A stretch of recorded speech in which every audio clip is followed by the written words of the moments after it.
yang gue nggak tahu, tapi gue udah nanya ke berbagai macam orang, gue nggak punya jawaban yang puas. Iya. Generasinya Yesaya itu menurut gue generasi emas terakhir. Karena tuh Yesaya ada Yesaya, Arigi Yuda.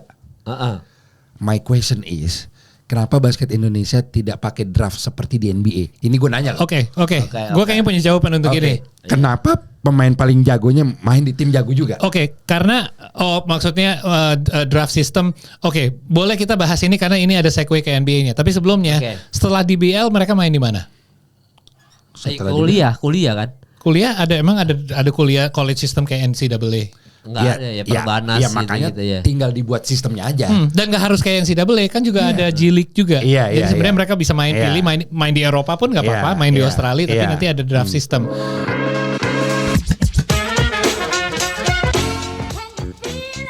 Mina aidin wal faizin, mohon maaf lahir dan batin. Yang dari kemarin nanyain podcast basket mana bang, udah 10 hari. Ya 10 hari emang ya, kita emang libur berapa lama kok? Nggak lama ya? Hampir seminggu. Berarti 2 minggu kan buat mereka yang iya 2 minggu ya. Iya, kita kemarin masih libur lebaran, mudik. Malam takbiran kan kalau nggak salah itu. Waktu kita episode seharusnya kita rekam. Malam makanya takbiran. kita gak bisa ngerekam. Iya, kita kan udah di beda pulau. Kita udah makan apa kok, nasi kuning ijai. Benar, Samarinda. Kok bisa ketemu sih? Kan dia di situ kampungnya. Iya, gue Eca di situ. Ininya dia. Tapi apa tuh gue? Asal kampung gue. Iya, dari tapi lahir janjian kan, bukan kayak wah ngapain ada lu di sini. Iya, janjian. Tapi kalau gue masih rada pilek kalau Rico suaranya lagi habis. Iya, padahal kan enak gak ada istri sama anak di rumah kok. Iya, justru capek sekarang. Oh iya, karena capeknya. Iya. Nyetir berapa? 2 jam. Berapa nyetir lu mobil di sana? 2 jam. 2 jam ya. Jujur Samarinda banyak daerah banjir tipis, tapi itu hal yang lazim buat. Jadi gue kayak kok banjir? Biasa kata saudara-saudaranya. Iya. Oh itu karena nggak ada bandara yang langsung gitu lah harus nyetir. Kenapa harus nyetir 2 jam? Oh enggak. Gue nyamperin saudaranya Eca jauh-jauh rumahnya. Jadi kota Samarinda itu Pol, kadang-kadang suka ada banjir aja tiba-tiba. Karena kan airnya tuh tinggi aja gitu. Sungai Mahakamnya atau apa tuh tinggi aja gitu. Lagian di sana kan ada kayak lo bisa traveling lewat boat kan ke sana sininya juga. Iya. Jadi emang wajar gitu. Jadi wajar. Dimana-mana. Dan gue cerita sama Rico kan, gue besar di sana kan. Jadi di Samarinda tuh secara bola basketnya tuh nggak cupu-cupu banget. Karena ini All Star. Oh iya. LS Baseball. Iya. Jadi kan yang gue cerita sama lu kok yang IBL tuh sering, tapi zaman Nuvo Obatama. Jadi sering banget ada series di Samarinda kan. Waktu itu hostnya gue ingat banget Ulan Guritno hostnya. Naik bis datang bareng gitu, bareng Maron Adirangga pada naik bus gitu. Nah gue cerita sama Rico waktu gue nyetir, gue bilang waktu kesini Aspak tuh masih Texmaco kan. Gue bilang ke Rico, gue tuh lebih suka Agustinus Daparsiga daripada Rico Hantono. Langsung didebat. Langsung didebat. Mal lu jujur aja kalau lu suka Sigar daripada ini apa Rico Hantono. Sesama Rico ya belain lah ya. Oh iya, 5 kali apa MVP ya berarti. 5 kali MVP Rico Hantono. Tapi Agustinus Daparsiga SMA 3 juga berarti. SMA 3 kelas 1 kelas 2 terus pindah ke PSKD. Oh, cuma dia cadangan nih di 3 ya. Rico Hantono starting. Rico Hantono top 5 point guard of all time. Jelas. Indonesia. Jelas. Di shooting guard sih. Oh iya. Shooting guard. Iya. Oh berarti kan shooting guard. Kalau point guard of all time siapa lu? Sepanjang masa Mario Usang apa Inal? Gue Mario Usang sih. Ali Budiman apa mainnya posisinya? Shooting guard kalau nggak salah. 1-2 dia. Ya, kayak Allen Iverson lah. Oke, berarti kita sebelum itu IBL dulu boleh deh. nih, Point guard terbaik berarti ini top 5 kita ya, starting line up ya. Lu point guardnya siapa berarti? Point guardnya Mario Usang. Point guard lu. Sulit berat tuh. Point guard murni loh. Iya, pick and roll actionnya Mario sih. Iya. Sadis. Siapa lu? Inal apa Mario Usang? Atau kemarin kita lihat fotonya tuh siapa yang Mario Usang oke. Mario Usang ya. Yeah. Satu lu. Oke, berarti point guard lu shooting guard lu siapa? Baru nanti ke Paul. Enggak, gue gak bisa ikutan. Gue di sini nonton. Gue gak ikutin nih IBL. Baru sekarang baru beberapa tahun terakhir ini ya. Iya, lu siapa lu? Shooting guard lu siapa? Rico Hantono berarti tadi kan? Rico Hantono. Small forward. Sudah pasti 1000% Denny Sumargo. Oh ya? Forward ya? 1000% itu. Dia 3 ya mainnya? 3-2 lah. Tapi Denny Sumargo masuk ya? Iya. Alasan Denny Sumargo masuk small forward tuh. Kalau based on achievement menurut gue bukan gaya bermain ya. Densu itu paling mendekati Jordan, cincinnya 6 Mal. Oh iya benar. Mau ngomong apa lu? Susah didebat. Cincinnya 6. MVP berapa kali ya? Bang Denny ya? 5 atau 4. Sama kayak Rico Antono berarti? Iya. Tapi iya. Rico juaranya cuma 5 kalau nggak salah. Kalau Denny ada 2-nya di SM. 4 Aspak, 2 SM. Iya sempat Bandung juga tuh Bang Denny ya? Iya. Panasia. Garuda. Garuda. Panasia ya. apa Garuda? Oke. Baru small forward terus habis itu ini power forward lu siapa? Loli. Loli punya center ya? 4. Empat ya? Oh berarti center lu siapa? Roni Gunawan. Orang Samarinda tuh. Yang kita bahas waktu itu. Masih panjang perjalanan sih, tapi gue menaruh harapan besar gue sama Derek Michael. Wah. Main di Long Beach. Iya. Oke, gue walaupun gue nggak di sini ya, jadi gue nggak tahu sejarahnya IBL. Iya. Tapi bukannya yang paling berprestasi kalau bukan ngomong kejuaraan doang ya, Arki Wisnu, karena ya dia gold medal juga. Lu nggak SEA masukin Games. Arki Wisnu small forward lu? Dia 3 sama 4 sih. Kayak Kalau 3 nggak deh. 3 atau 4. Tergantung dia main di tim mana. Kalau sekarang kan banyak import juga, Iya. dia bisa geser ke 3 juga. Gue masih Denny Sumargo sih. Oke. Kalau gue. Iya soalnya di eranya Bang Denny emang unbeatable juga sih, Kalau sulit gue, juga. Terus jiwa bad boy-nya masih ada gitu. Jadi sering testok sama orang.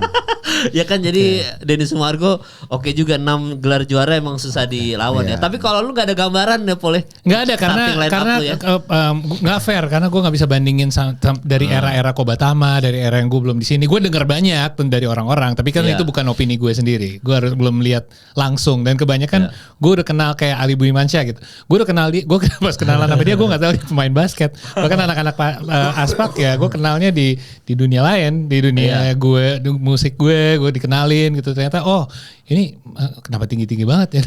Oh main basket, mereka profesional. Jadi gue kenal dari mereka tuh bukan dari profesional karir mereka, bahkan itu di akhir-akhir karir mereka. Jadi yang gue tahu dari mereka yang zaman itu juga belum banyak klip dari internet. Gue cuma bisa dengar dari orang lain. Jadi kalau gue kasih opini itu bukan opini gue, jadi nggak fair. Iya soalnya Ali Budimansyah dulu dibilangin Jordan Indonesia. Budi Jordan kan. Iya. Tapi gue punya poin. Setuju nggak?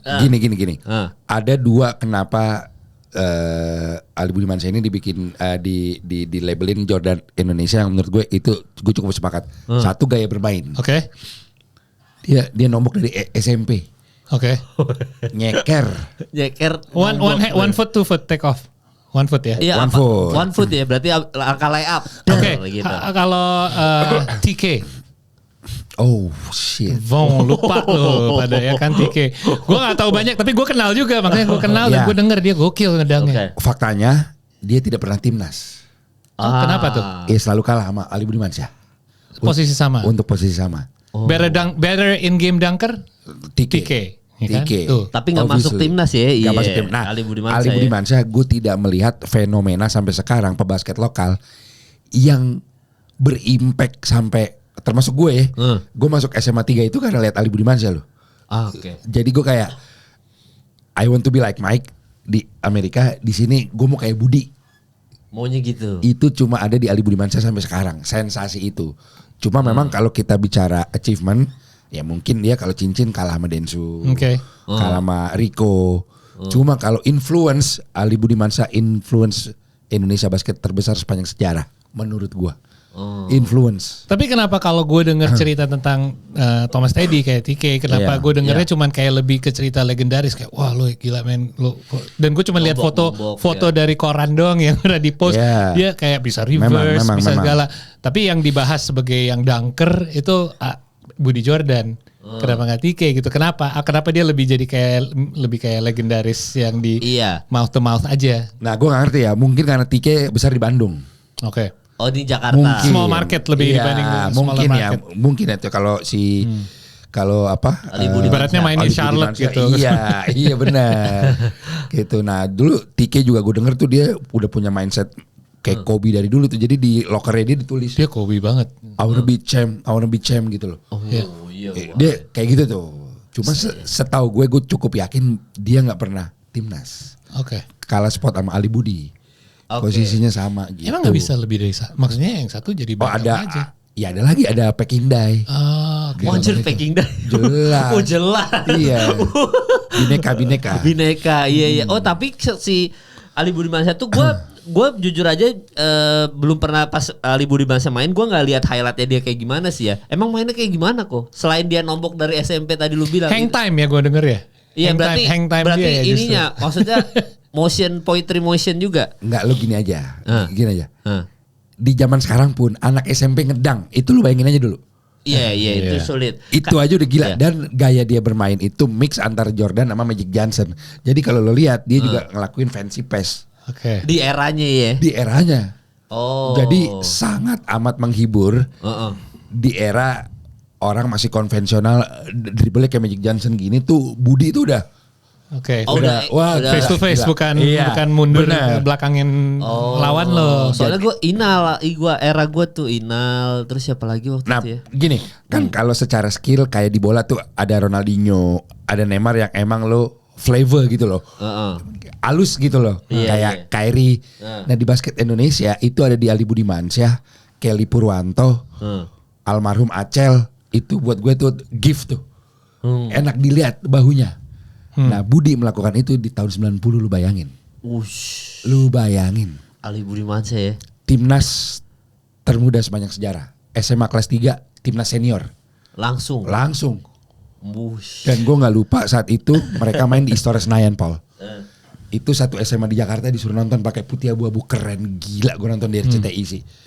Dan Budi ini six man, begitu dia masuk itu kayak Brownie kemarin tuh. Wah, gila sih, itu gila. Atau lebih kayak Kobe pas awal-awal kan dia six man juga tuh. Iya. Jadi gue belum melihat fenomena impact influence yang lebih besar dari Ali Budimansyah. Jadi sepertinya gelar Jordannya itu ada di situ dan gue sepakat sih. Karena menginfluence banyak orang untuk main basket gitu loh. Gue mau kayak Budi. Ya gue masuk SMA 3 gara-gara dia. Ali Budimansyah ya. Gue SD gue liat tuh nih jago banget. Buat lo era IBL atau / Kobatama sama kayak NBA nggak? Di mana masih ada argumen di mana banyak orang yang menyaksikan NBA zaman dulu bilang, wah yang era sekarang nggak sebagus dulu. Iya, sama IBL sekarang. Karena kan lo mikirin glory days banget nih kayak gini. Kalau kompetisi IBL 2-3 tahun terakhir itu udah mulai ketat lagi. Iya, kompetitif ya. Tapi kan udah ada import juga. Zaman itu ada import kan? Sempat ada import kan? Sempat. Oke. 90 akhir sampai 2000 awal ada legendary Bobby Parks. Yes. Ada Ray Kelly juga dan lain-lain. Kalau kita bicara pemain lokal, gue harus akui di zamannya Ali Budimansyah, Romy Chandra, Andi Batam. Batam. Bucket. Katanya he's a bucket. Kalau butuh poin masuknya. Jujur Andi Batam, Arki Wisnu aja gue bingung. Lu pilihnya bingung ya. Iya, itu gila juga loh. Kalau gitu gue siaran bareng kita. Gue pernah nonton karena sama Batam juga gue kenalnya sebelum gue lihat dia main basket kan, dia udah pensiun. Tapi pas dia sempat main di semacam legendaris ini game, temen gue yang nyenggol gue. Nih kalau butuh poin, di feed aja ke dalam ke Batam. Bener tiap kali dikasih ke Batam, bucket every time. Oh iya, dia kan two shotnya. Simple kayak back down, turn around, iya. Kalau gue masih Arki Wisnu, gue sorry banget di Batam. Tapi gue Arki Wisnu kalau gue sih kok. Kalau gue sih secara main lebih secara main lengkap. atau secara prestasi? Kalau secara prestasi beda. Nah, kalau secara prestasi ngetar dulu. Andi Batam tuh berapa kali timnas ya? Kok ya? Berarti hitungannya. Gue langganan banget juga. Berarti sama kayak Arki Wisnu sebenarnya kan? Ya cuma tapi Arki Wisnu gold medal. Iya, gold medal. Itu doang dan gelar juaranya kayaknya lebih banyak Arki Wisnu dah. Enggak ya? Zaman kan? Aspak Andi Batam udah banyak ya? Banyak juga. Soalnya Arki 5 kan enggak salah. Iya, soalnya Andi Batam berarti kan kalau Rico Hantono juara berapa tuh? Rico Hantono tadi lu bilang juara sama Aspak 5. Berarti harusnya Andi Batam ikut Rico Hantono kan 5 kan? Coba ya gelar juara Andi Batam ya. Iya, soalnya gua tuh kalau gua besarnya emang di Agustinus Dapper Sigar, Marlon Adirangga yang era itu, Weliason Situmorang, gitu-gitu era gua. Justru Kelly Purwanto aja belum main di era gua itu. Yobel Sondak masih belum jadi pelatih. Masih Roni Gunawan masih kayak kalau Batam style of play-nya siapa sih? Derek Coleman? Enggak, kayaknya menurut gua Richard abis dia pensiun sih. Dia enggak tahu Derek Coleman pasti. Gua kayaknya Richard Hamilton dah. Dia Richard Hamilton, masa iya. Richard Hamilton? Tapi dia enggak pasti lari-lari gitu sih. Dia siapa ya kok ya? Dia kan 2 point shot gitu kan. Melo bisa. Carmelo Anthony bisa. Carmelo sama bucket every time kalau butuh poin. Carmelo Anthony bisa. Tapi by the way Carmelo Anthony menang itu ya, lagi award pertama kali sepanjang sejarah. Apa kemarinnya gue lihat lupa tuh tadi. 5 juga. 5 kan? Iya, karena ikut Rico Hantono kan. Berarti Rico Hantono 5, Aspak kan dia Aspak juga kan. Iya.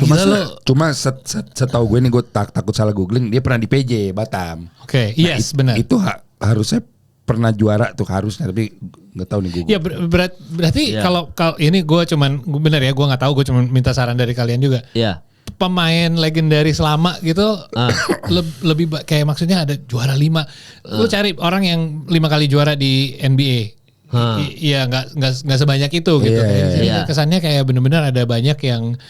Gue tahu timnya lebih sedikit juga, jadi tim yang repeat juga pasti lebih banyak. Tapi gila juga sih ya kalau denger pemain yang udah juara kayak 4 kali 5 kali. Kalau dulu memang eranya cuma Aspak Satria Muda itu doang juga sih Paul. Kalau sekarang makanya gue bilang ke IBL sekarang 2-3 tahun sekarang masih ada persaingan lebih kayak merata. Tiba-tiba ada Rans peringkat 1 kan Rans sekarang Giant Killer. Nah kalau ngomongin tahun ini gue tahu. Iya ya gitu. Tapi kan maksudnya kalau zaman dulu selalu Aspak Texmaco Satria Muda Britama itu terus, bahkan Panasio Indosintek aja lama. Ya berarti sama NBA. Maksud gue gini, NBA kenapa orang juga sebut lebih kayak boring atau lebih karena talentnya udah lebih banyak. Terutama skill udah lebih luas. Sekarang lu lihat center yang bisa nembak 3 point. Sekarang lu kalau center kayak konvensional zaman dulu, lu udah gak laku sih sekarang kayak boleh lah jadi ngelapisin doang. Stephen Adams masih ada lah role-nya. Tapi lu center lu harus bisa step out, lu harus bisa jaga perimeter, lu harus bisa switch kayak Wemby lah new era centernya gitu.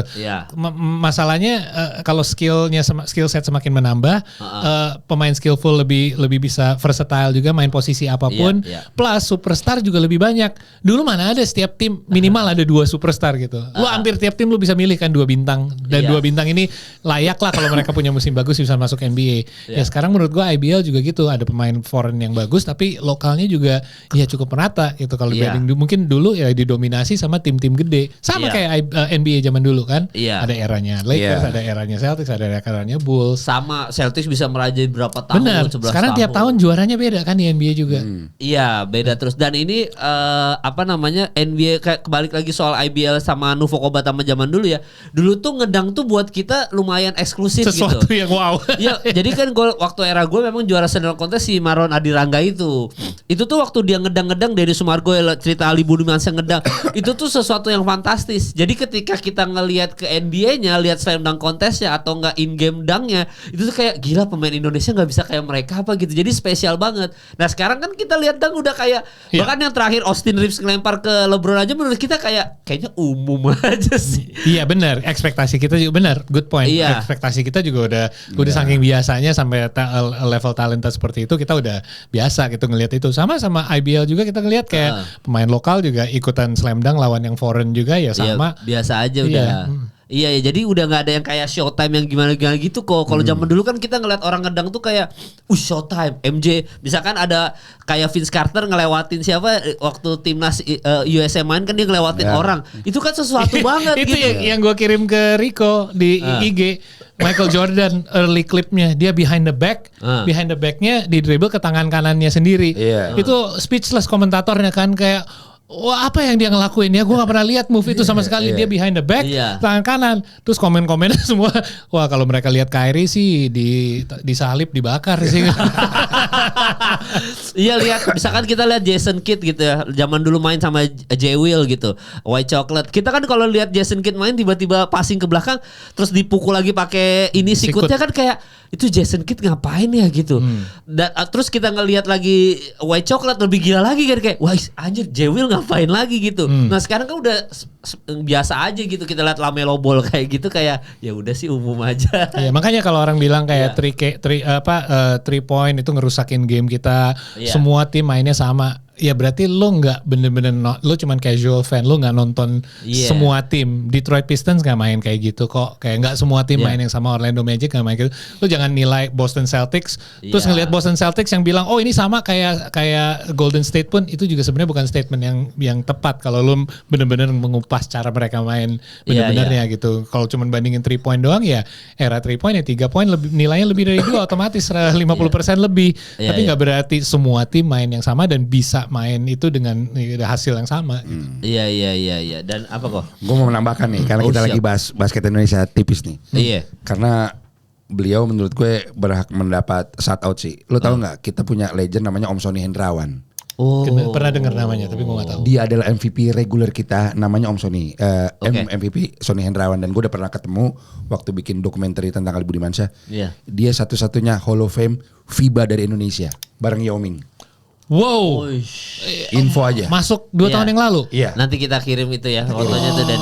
Dan gue Iya. kirim, gue ada fotonya juga bertiga sama dia. Wih. Dia lawan Argentina tahun 60-an 45 poin. Ada Argentina ya. Timnas, Iya, iya. dia langganan timnas. Timnas. Dan memang di tahun 60-an itu kan dimayoritasi oleh etnis Tionghoa. Oke. Oke. Oh, di Indonesia. Iya. Oh gitu. Jadi bahkan gue pernah lihat klip-klip tim veteran tahun 60 70 mereka main di Mayoran mal. Jadi itu G-Expo. Itu orang-orang tajir dari Singapura, dari Malaysia udah pensiunan, itu di booking. Lu bayangin yang biasa buat DWP di booking, dia bikin custom lapangan basket sendiri. Gila. Itu dari Malaysia, dari Hong Kong, dari Taiwan. Akurasinya 3 poinnya 70%. Dia Dia di main era itu posisi dia. apa sih? Dia? Semua enggak ini Dia- semua semua pemain enggak, Sony. 2 atau 3. Gitu ya. Dan kata Ali Budimansyah, waktu gue bikin dokumenterinya, gue manggilnya Kak Budi kan, Kak lo pernah main nggak? Pernah. Dia tapi udah umur 50, gue 25 apa. Ada rumah siapa di Pondok Indah lah gitu. Legend basket juga. Kita shoot-shootan di situ. 50 tahun Om Sony Hendrawan pas mau di blok Budi masih bisa ini switch hand. Kiri. Wah anjing. Masih begitu ya. Banyak 50. ya, banyak mitos-mitos kayak kakaknya Ali Budimansyah itu Mbeng Bambang Hermansyah. Iya. Itu alias bapaknya Odek. Oh ya. Jelas. Jelas. Oh, pantesan si Odek gak Bapaknya basket mainnya bola. Ini boleh diklaim orang pertama yang fadeaway di Indonesia itu Om Mbeng. Tahun 81. Dia bilang gue belum lihat Jordan loh kok. Tapi dia fadeaway duluan. Gue udah nembak muter 360. Untuk create space. Iya. Oh yang selama ini dilakukan KD LeBron. Oh itu ternyata Jordan ngikutin Kobe. dia. Om Beng. Jadi fadeaway. Nah sebenarnya tadi menjawab pertanyaan Paul kan gue belum jawab tuh. Gue Iya. compare kalau pemain lokal kita zaman gue sama zaman sekarang, menurut gue lebih pack zaman Ali Budi sih. Oke. Lebih pack zaman Ali Apa Budi. ini lokalnya? Ya lokal kan tadi dia nanya. Oh, iya, Kalau iya. kompetisinya udah mulai sama serunya, tapi kalau talent gue masih Megang lokal yang tahun era dulu. Ali Budimansyah, Rico dan Batam sih kalau gue. Gue setuju karena di era itu segala hal tuh masih baru untuk kayak lu bilang segala hal masih baru untuk kita. Kita ngelihat orang slam dunk in game aja kayak wow gila banget gitu, kayak itu yang kita tunggu-tunggu banget. Jadi nggak yang tiap quarter ada beberapa dunk. Sekarang di IBL mau itu kayak lokal ada beberapa pun tapi banyakan foreign player.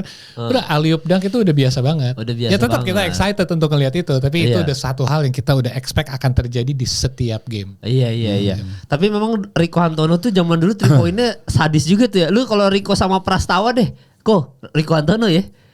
Kan Prastawa juga secara 3 point keri Indonesia sama gitu lah. kan. Itu menurut gue Prastawa gila juga pemain sih. yang belum walaupun dia injured untuk sisa musim ini Iya. nggak bisa dinilai ya pemain yang belum selesai karirnya Iya. sama Iya sama Rico Hantono gitu bisa ya. bisa jadi lebih ini lagi. Kita lihat Iya. berapa lama karirnya nggak segitu tua juga. Iya. Dan Rico itu mirip dengan Jalen Brown, pemain yang punya akademik yang bagus. Oke. Iya, Rico Anton pintar. tuh kakak kelas gue, dia sama 3. Iya. IPA. Oh. Dan setahu gue di Atma Jaya teknik mesin kalau tidak salah. Batam juga pinter tuh. Iya. Pinter gue. Sih, pinter tuh. Batam sama Rico Antono tuh pinter tuh. Pinter-pinter tuh ya. Pinter. Jadi setara Jalen Brown gitu ya. Sekarang Rico badan kurus.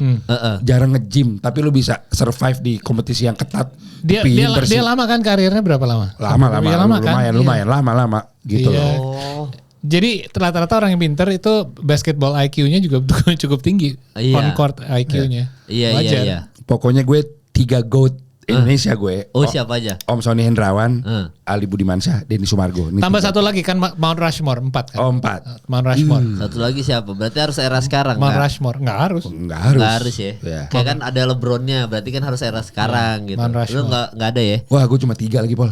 3 ya? doang. Gua Kalau yang keempat banyak saingan ya. Siapa yang lu pilih susah. Tapi kalau Om Sony Hendrawan, Ali Jelas. Budimansyah sama Denny Sumargo itu udah valid. Jelas, 3. jelas. Buat gue GOAT Indonesia 3 itu. 3 itu ya. Ya. Udah nggak no debat tuh ya. Kalau gua, Lolik iya. nggak masuk tuh daftar lu tuh Lolik deh. Loli kan Nah 4 nggak apa-apa deh Lolik dah 4 ya. Nggak masuk juga. Om Loli legend banget, tapi sama seperti Carmelo, nggak pernah juara. Gak pernah juara ya. Nggak pernah juara, Nggak pernah tapi juara emang ya. MVP berkali-kali. Ya, Dia di era yang sulit juga ya soalnya. Ya, Dia era Aspak Satria Dan Muda dia lagi. full karir di satu tim ya kalau nggak salah Bineka. kan ya. Di Bineka Solo. Kalau pemain sekarang udah pasti Abraham Damar, Prastawa sama Arigi pasti oke lah, gue suka ngeliat mereka. Tapi pemain favorit gue dan menurut gue bicara industri entertaining segala macem, gue suka banget Yesaya gue. Yes, me too. Yesaya itu, wah gue suka banget. El Handuk. Iya. The real Bung Tao. The real Bung Tao. Tapi gue suka lah sama gaya Sama, bermain dia, sama mentality sama, dia. men. Pokoknya Yesaya gue sih.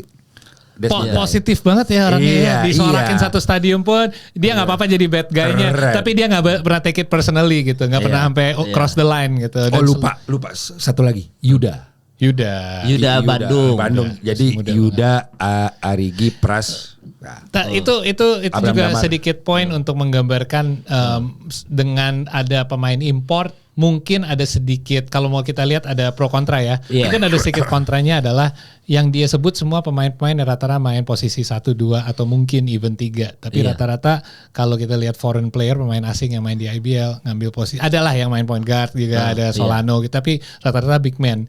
Big man sayangnya jadinya lapisan ya buat lot lokal di sini, nggak terlalu banyak. Misalnya nggak tahu lah siapa, Vincent Kosasi gitu, dia nggak akan banyak starting pun, cuman kalau yang satu cedera gitu, dan pas lagi starting mainnya bagus, tapi pas sudah regular rotasinya nggak sebanyak itu juga menit mainnya. Jadi kalau kita lihat lebih banyak dapat menit main, yaitu pemain-pemain yang posisi ya Asia kita nggak setinggi itu sayangnya emang yang wajar. Iya, tapi kalau sekarang kan lu IBL playoff kapan sih, Paul? Playoff kita All Star dulu awal Mei. Masih lama kok, masih lama, kita udah 3/4 musim hampir. Ini belum mulai lagi soalnya. Tapi sebelum bahas NBA, Rans ini bakal regular season doang atau sampai playoff ini nanti? Bahaya karena mereka satu-satu tim yang semua orang udah lihat mereka bisa mengalahkan setiap tim, big team semua udah dikalahin satu-satu. Semua udah dikalahin at least sekali. Dan mereka lagi winning streaknya kalau nggak salah 8 atau 9 gitu. Jadi cukup, mereka winning streak yang terpanjang saat ini. Kalau gue lihat IBL ini cuman sama NBA dalam sisi ini. Tahun lalu Dewa United awal musim 12 kemenangan beruntun, tidak terkalahkan sama sekali, winning streak panjang gitu. Tapi di playoff mereka mulai goyang dan akhirnya nggak masuknya Final Four doang ya kalau nggak salah, Big Four semifinal.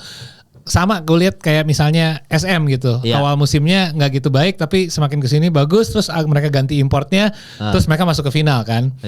Kalau tahun ini ya sebaliknya, Dewa awalnya nggak gitu bagus, terus sekarang winning streak. Rans juga sekarang winning streak. Jadi kalau gue lihat tren sama NBA, siapa tim yang lagi ngetren baik menuju ke playoff, itu satu. Yang kedua, yang gue lihat ya, beberapa tim melakukan pergantian, ini yang tidak bisa terjadi di NBA. Beberapa tim boleh mengganti pemain importnya kapan aja di sepanjang musim. Jadi gue nggak tahu ya whether emang kalau emang strategi dan tidak dilarang sama IBL, why not? Mereka melakukan pergantian pemain mendekati akhir musim. Ini dari analisa gue doang ya yang gue lihat so far.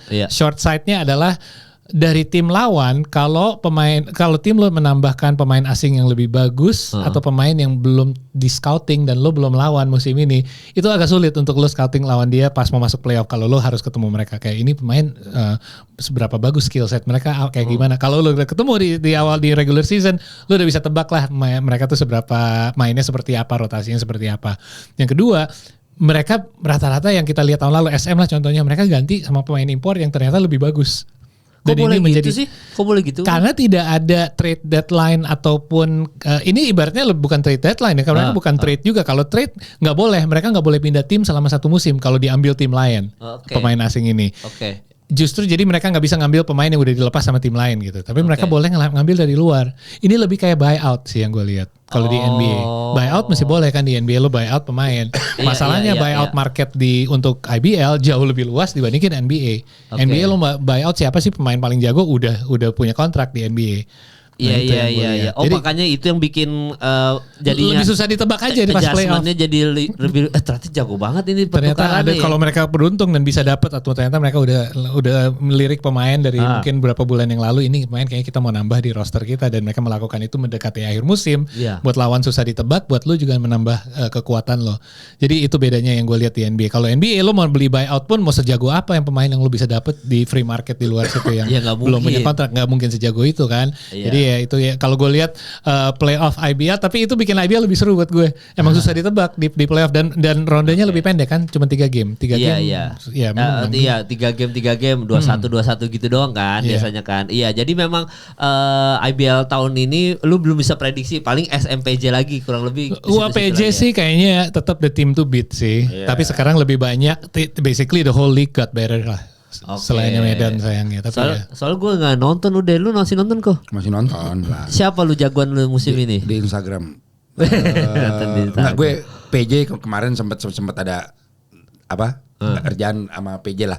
Dari first game dia, jadi gue lihat mainnya. Terus di PJ juga banyak si Jeremy adik kelas gue. Jeremy ini timnas. Iya, enggak kan sekarang udah di PJ dia. Oh iya, Jeremy Sengelail kan? Iya. Itu teman dia ya. Iya, sekarang di PJ dia. Di PJ doang maksudnya. Tadi di Rans. Pindah ke PJ. Iya. Front office-nya kuat lah. Terus ada Diko, kakak kelas gue di PJ. Ada Adi Pratama, dulu timnas sekarang manajernya. Ada Prastawa. Jadi gue masih PJ. Untuk favorit SM kedua 3 Dewa kali itu Solano tetap lo jangan anggap remeh, sama Prosper juga oke. 3 ya sisanya nggak tahu deh gue. Tapi lebih tight iya. Boleh sih masukin Rans kayak Hang Tua juga lumayan, kayak beberapa kali ada ibaratnya beberapa kali bisa ngalahin tim yang sulit, tapi menurut gue Rans bisa di atas itu sih kalau bisa. Iya, Rans ya. Sebenarnya gue ada hot take yang gue nggak tahu, tapi gue udah nanya ke berbagai macam orang, gue nggak punya jawaban yang puas. Iya. Generasinya Yesaya itu menurut gue generasi emas terakhir. Karena tuh ada Yesaya, Arigi Yuda. My question is, kenapa basket Indonesia tidak pakai draft seperti di NBA? Ini gue nanya. Oke. Gue kayaknya punya jawaban untuk ini. Kenapa pemain paling jagonya main di tim jago juga? Karena maksudnya draft system. Boleh kita bahas ini karena ini ada segue ke NBA-nya. Tapi sebelumnya, setelah DBL mereka main di mana? Kuliah kan? Kuliah emang ada kuliah college system kayak NCAA. Enggak ada ya Perbanas makanya gitu ya. Tinggal dibuat sistemnya aja. Dan gak harus kayak NCAA, kan juga ada G League juga. Jadi sebenarnya mereka bisa pilih main di Eropa pun gak apa-apa, main di Australia, tapi nanti ada draft system.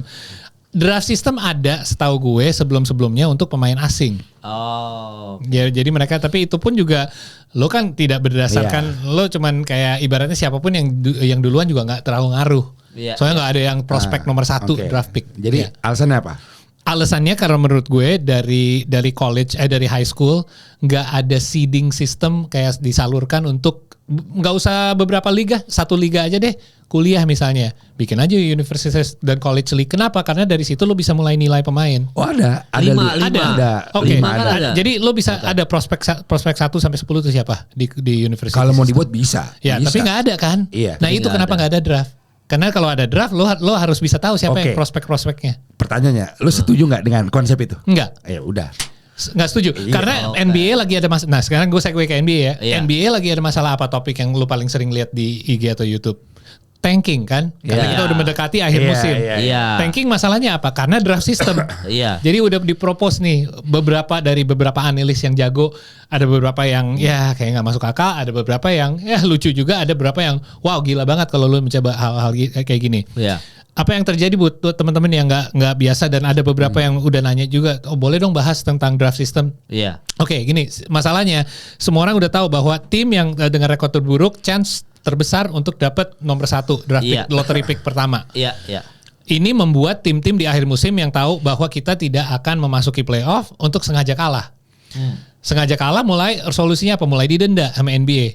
Spurs yang pertama lo nggak mainin superstar lo, walaupun itu bukan tanking, dikena denda. Berarti tim-tim yang kalau lo nggak main starter lo sengaja kalah itu didenda. Tapi contohnya Toronto Raptors, mereka tanking dengan halus di start tapi nggak di finish.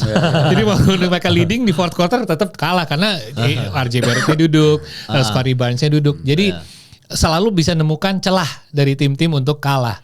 Jadi mereka membuat play-in system. Jadi tim yang 9-10 pun, 11 pun, 12 pun, lu masih ada chance nih untuk play-in. Itu solusi pertama mereka untuk biar orang nggak tanking.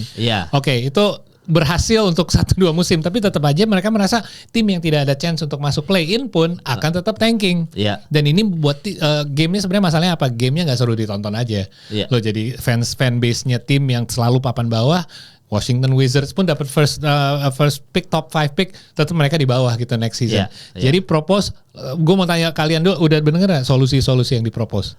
Apa aja solusinya? Kalau yang itu bukannya sempat kayak di misalkan draft kayak Golden State kan sempat tuh yang Steph Curry ikut Zoom meeting tuh yang kita diundi dulu kayak gitu-gitu juga kan sekarang kan. Jadi gini ada beberapa solusi yang dipropose. Ini bukan dari NBA ya, ini dari analis doang. Salah satunya diratakan aja odds-nya lagi semua. Jadi tim paling bawah pun nggak berarti mereka akan ada chance lebih gede. Itu oke.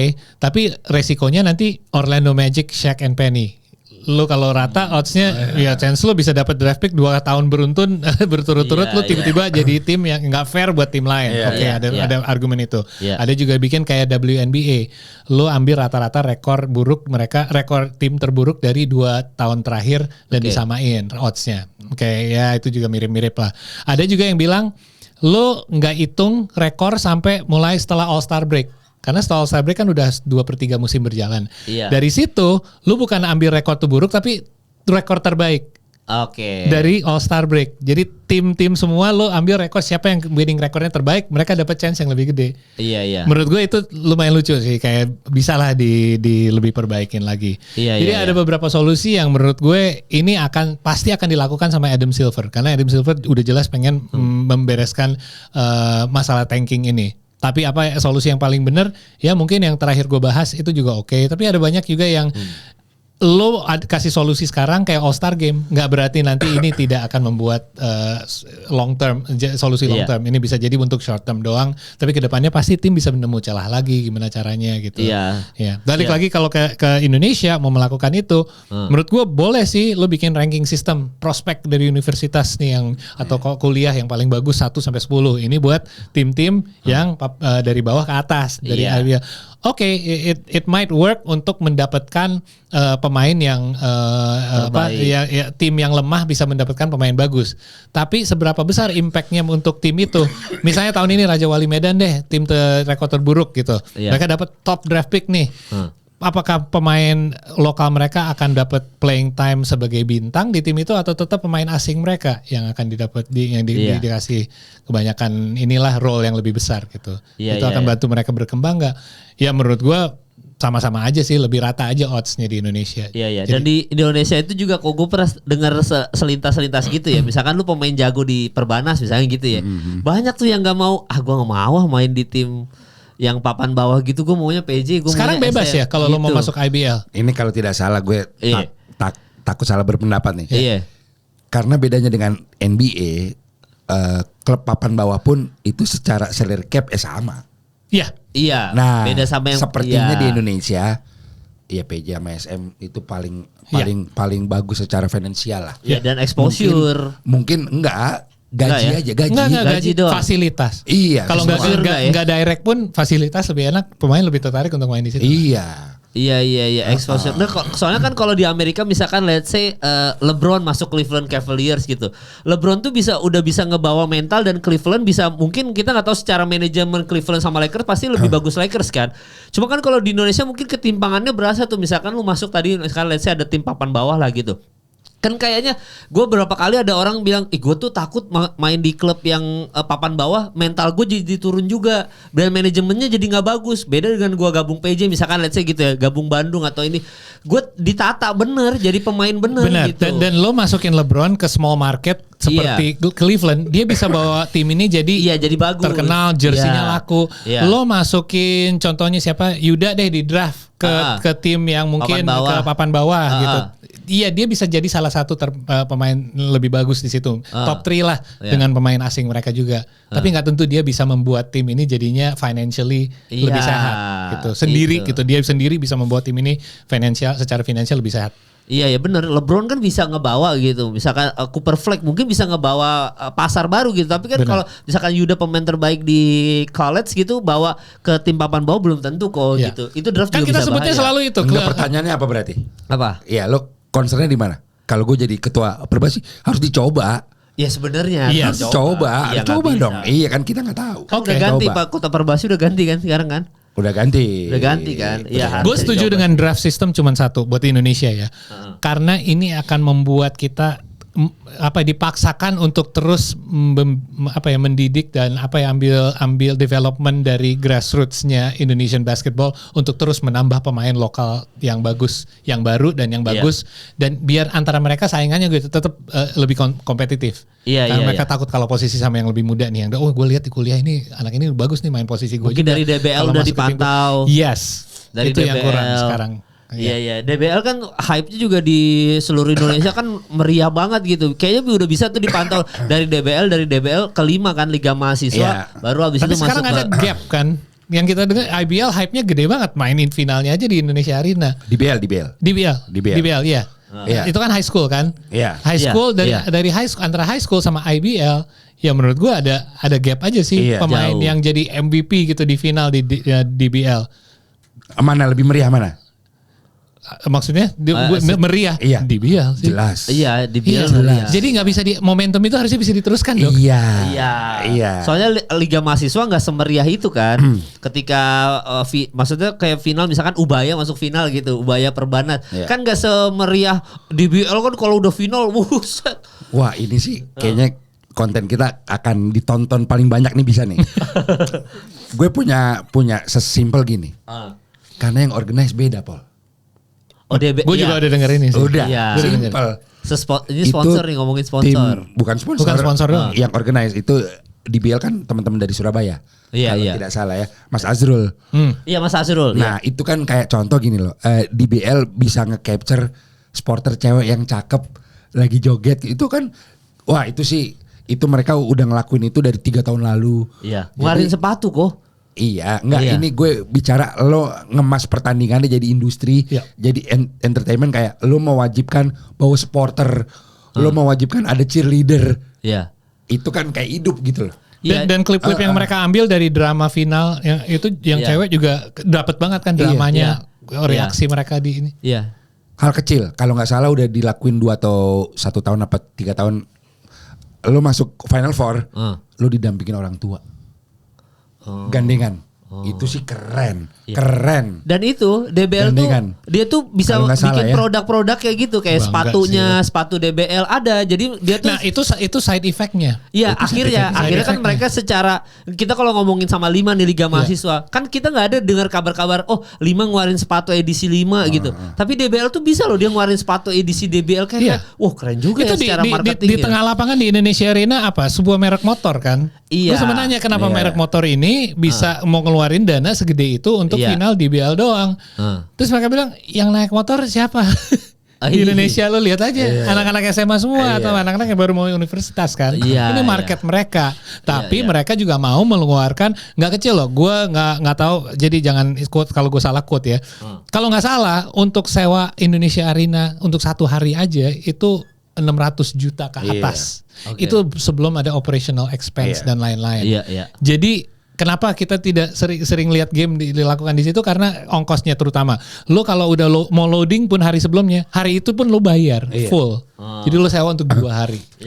Note nomor 2. Oke, lo bayar. Rame enggak? DBL rame. DBL rame. Gue sih hands down buat DBL, lo keren banget sih. Hands down. Iya. DBL gila sih ya. Gila. Jadi kalau gue jadi sebuah organisasi melihat itu amat disayangkan kalau itu tidak diteruskan momentumnya. Pemain-pemain yang main di liga ini antara SMA ini seharusnya bisa diteruskan, karena banyak yang ngelihat baru melihat mereka main lah ibaratnya mau di final ataupun di playoff mereka atau apapun itu. Ya kenapa abis itu tiba-tiba menghilang sampai kita lihat beberapa pemain ini nanti main di IBL. Iya kayak saya contoh simpel kan, kita SMA kan saya tuh yang bersinarnya begitu saya dia berapa lama tuh? Ya? Bukan. Saya tuh masuk mana? Pelita Harapan. Oh ya UPH kan. Tapi kan hype-nya turun dibanding waktu SMA yang kita konten bareng waktu SMA dia kan. Iya, itu dari sisi publikasi liganya. Oke. Bukan dari soal DBL dan 5 ini beda tuh ya. Tapi seru juga karena itu di final kalau nggak salah. Ketemu Yuda di final. Iya. Overtime apa itu keren. Oh iya. Gila. Itu kayak Magic Johnson, Larry Bird tuh. Iya saya. Iya. Dan yang menang Yuda. Kalau nggak salah yang menang Yuda. Wow. Iya kalau seingat gue Yuda juga sih yang menang ya. Iya. Iya. Jadi memang itu sih. Jadi hype-nya berkurang ketika jadi mahasiswa. Jadi kita cuma mahasiswa, kita tahu, saya di OPH jago nggak? Masih jago. Udah. Iya kan? Sayang gitu. Abis itu abis itu pas masuk IBL, IBL nerusin aja udah. Jadi sempat ada gap aja, sayang aja selisih itu. Setuju. Kalau emang mereka bisa bikin sesuatu struktur yang bisa meneruskan itu sampai mereka ke tahap IBL, gue setuju dengan draft system. Karena draft system akan lebih berhasil di IBL daripada di NBA. Karena di NBA masih ada tanking gitu-gitu, kalau kita nggak akan ada sengaja untuk dapetin top draft pick. Kenapa? Karena udah banyak pemain asing juga yang menjadi bintang mereka nggak perlu tanking gitu. Iya itu kalau soal draft tuh ya, kalau ini ya. Tapi memang kalau NBA tuh udah diundi bukan paling bawah kan, lu yang misalkan. Jadi chance paling besar itu 14%. Iya, oke. Misalkan Utah Jazz sama Washington Wizards misalnya gitu ya. Tapi kan New Orleans Pelicans sama si siapa nih yang paling bawahnya chance paling besar itu Charlotte, mereka tetap drawing ya. Iya, tetap drawing tapi kan. Chance paling besar untuk dapetin pick nomor 1. Tim dengan rekor terburuk bolanya paling banyak. Bola di dalam bola ini.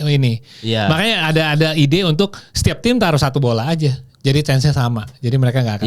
Adalah ide itu. Gitu. Iya, waktu yang Kuminga kan Warriors kan. Nah itu kan Steph kayak lu dapat yang awal-awal. Tapi gitu. itu tidak membuat jadi solusi buat tim yang buruk yang tiap tahun nggak dapat number 1 pick juga. Jadi tetap ada pro kontra gitu mau digimanain pun. Iya. Oh ya, tapi kalau ada juga ada satu ide. Kebalikan sama idenya Rico. Dihilangin aja draft. Jadi tim ini masuk aja terserah dia gitu. Jadi setiap tim akan mencoba untuk jadi tim sebaik mungkin. Bukan hanya dari sisi kemenang atau kalah, tapi dari sisi marketing, revenue, penjualan jersey. Jadi pemain pilih sendiri mereka mau main di tim mana. Itu yang off the chart banget, kayak benar-benar out of the box idenya. Tapi itu ide yang boleh sih dieksplor lebih lagi. Pemain kalau boleh pilih sendiri nggak berarti mereka nggak mau main di Washington. Siapa tahu Washington bisa jadi yang fansnya bagus, yang datang nontonnya full. Mungkin mereka nggak winning record juga, tapi penjualan jersey Jordan Poole salah satu top 10 di NBA. Banyaklah hal yang lo bisa jadi menjadikan sponsor jadi masuk. Ya kan. Jadi bukan hanya mengandalkan rekor doang, tapi jadi tim yang bagus atau organisasi yang bagus di mana pemain akan milih untuk main di situ. Tapi ngomongin soal draft bukannya ini ya, kalau salah benerin ya. Misalkan LeBron gitu ya. LeBron itu kalau gue tuh pernah nonton film apa ya atau dokumenter apa gue lupa, disamperin sama banyak tim dulu kan. Itu yang dia pilih topi apa terus dia pakai dulu baru nanti di draft ternyata Cleveland itu ke college. Kalau draft di draftnya pas pakai topinya pas udah dipilih dipanggil sama Adam Silver kan. Itu college deh.